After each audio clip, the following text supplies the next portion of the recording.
मैं अपने हर पेशेंट को ये बोलता हूं कि सुबह उठ के खाली पेट उकड़ू बैठ के, उकड़ू मतलब इंडियन टॉयलेट सेट में बैठ के इतना बड़ा टुकड़ा हल्दी चबाओ, कभी कैंसर नहीं होगा। इतना बड़ा टुकड़ा अदरक चबाओ, कभी हार्ट प्रॉब्लम नहीं होगी। 10 कड़ी पत्ते चबाओ, कभी हीमोग्लोबिन कम नहीं होगा। गर्म पानी पियो, कभी आपका गैस, तेजाब और कब्ज नहीं होगा। उकड़ू बैठ के करना है, लेकिन जो करना है। और मैं तो कहता हूं सुबह शाम दोनों टाइम उकड़ू बैठ के कर लो, कभी घुटने खराब नहीं होंगे, कभी रीढ़ की हड्डी का ऑपरेशन नहीं होगा, कभी सेक्स पावर कम नहीं होगी। पूरे भारत के हर पुरुष को मैं बोलना चाहूंगा, पेशाब भी नीचे बैठ के किया करो। 15 दिन पहले टर्की गया था, तो टर्की में इस्तांबुल को छोड़ दो, वहां इंग्लिश टॉयलेट सीट थी। उसके अलावा कैपेडोचिया और जो मैं एंटालिया गया, सब इंडियन टॉयलेट सीट थे वहां पे। कहीं इंग्लिश टॉयलेट, होटलों में भी इंडियन टॉयलेट सीट थी। अच्छा, सिंगापुर गया मैं, वहां भी कुछ होटल्स में इंडियन टॉयलेट सीट है आज भी। वियतनाम गया मैं, वहां कुछ लोगों में इंडियन टॉयलेट सीट, और वो बीमारी नहीं। अच्छा, अब एक बात बताओ, पूरी दुनिया में सबसे लंबी उम्र के लोग कहां जी रहे हैं? जापान में 84 ईयर्स। आपको पता है वो खाना कैसे खाते हैं? वज्रासन में बैठ के। और हमने वज्रासन छोड़ दिया, हमने शीर्षासन छोड़ दिया। आज भी पूरा भारत अगर वज्रासन में बैठे खाना खाना शुरू कर दे, मैं गारंटी, हाँ, पैर मोड़ के, मतलब पिंडली के ऊपर बैठ जाऊं, नहीं तो खाना खाने का 10 मिनट वज्रासन में बैठ लो, वो बैठा नहीं जाता। तो मैं कहता हूं खाना ही वज्रासन में बैठ लो। चाइना, जापान और कोरिया वर्ल्ड के ऐसे कंट्रीज है, वियतनाम, जहां पे लोग आज भी वज्रासन में बैठे खाना खाते हैं, और सबसे लंबी उम्र के लोग जी रहे हैं यहां पे। जो वज्रासन है, उसका नाम ही वज्रासन है। वो शरीर को वज्र बना देगा। अगर आप रोज वज्रासन में बैठे खाना खाओगे, इस जन्म में बीमार नहीं पड़ोगे, जैसे जापानी, चाइनीज, कोरियन नहीं पड़ रहे। 84 ईयर जी रहे हैं। और सबसे बड़ी बात, जापान में पूरी दुनिया में सबसे कम घुटने के ट्रांसप्लांट होते हैं। जापान में सबसे कम किडनी खराब हो रही है। एक और बात, ये लोग सूरज डूबने के बाद खाना नहीं खाते, जापानी। और भारत में रात को 2 बजे 1 बजे भी स्विगी से, जोमेटो से ऑर्डर आ रहा होता है। तो सर ये गलत है। अब आते हैं खाना कब खाना चाहिए और कब नहीं खाना चाहिए। किसी भी बीमारी में अगर आपको बीमारी ठीक करनी है, तो सबसे पहले खाना छोड़ना चाहिए। उसका नाम ही है खाना।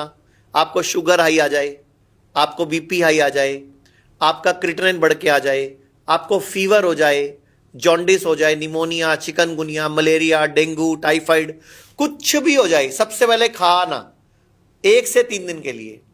और क्या करना है? एक गर्म पानी की बाल्टी लेनी है, 40 डिग्री टेम्परेचर गर्म करना है पानी, और एड़ी तक, उसमें घुटने तक पांव डुबो देने हैं, पिंडली डुबो देनी है पूरी, और 40 मिनट से 1 घंटा करना है। पानी को मेंटेन रखना है गर्म। अगर ठंडा होने लगे 2 डिब्बे निकाल दो, 2 डिब्बे गर्म भर दो। आप हैरान हो जाओगे, 1 से 2 घंटों में आप ठीक हो जाओगे। जॉन्डिस, आपका वायरल फीवर, जॉन्डिस 2-3-4 बार ऐसा करना पड़ेगा, और वायरल फीवर में 1 बार करने में ही ठीक हो जाएगा। 80% लोग 1 बार में ठीक हो जाएंगे। अभी आपको बुखार होता है तो 5 दिन लगते हैं, 3 दिन लगते हैं, और आप दुनिया की सबसे खराब गोली भी खाते हो, और वो आपको पता है किडनी फेल करती है। आपने 2 बातें बहुत अच्छी बताई कि आप खाना खाते समय अगर वज्रासन में खाओ तो सबसे बढ़िया है, वज्रासन में, हाँ, और पानी अल्कलाइन पियो। ये दोनों स्थितियां आपके स्वास्थ्य के लिए बहुत बढ़िया हैं। एक है इंटरमिटेंट फास्टिंग। लोग कहते हैं कि आप 8 घंटे के दरमियान खाओ, 16 घंटे जो है आप मत खाओ। ये कितना फायदेमंद है? इंटरमिटेंट फास्टिंग यानी कि अगर दिन 24 घंटे का है, तो 8 घंटे या 9 घंटे में खाना खाना, और फिर 15 घंटे या 16 घंटे में खाना नहीं खाना। इसको बोलते हैं, इससे ऑटोफेजी ऑन होता है। हमारे देश में एकादशी, अमावस, मौनी अमावस्या, करवा चौथ, ये सब इसी के तरीके थे, लेकिन किसी ने इसकी वैल्यू नहीं करी। अमेरिका, जापानीज साइंटिस्ट योशिरो युसुमी ने 2016 में इस पर स्टडी करके नोबेल प्राइज जीत लिया। जबकि हमारे सुश्रुत ऋषि ने, चरक ऋषि ने हजारों साल पहले एकादशी के व्रत रखने का, 16 सोमवार का विधान रखा हुआ था। उसमें होता क्या था, इंसान 12 घंटे 15 घंटे नहीं कुछ खाता था, फिर थोड़ी सी देर के लिए कुछ खाता था, एक टाइम भोजन करता था। तो जब हम 8 घंटे में खाएंगे और 16 घंटे नहीं खाएंगे, तो बॉडी अपने आप ही अपने बुरे सेल्स को खा जाएंगी, अपने आप ही अपनी नेगेटिव एनर्जी को हरा देंगी। यानी कि मेरे शरीर में एक ऑटोफेजी ऑन हो जाएगा, यानी कि स्वयं हीलिंग क्षमता।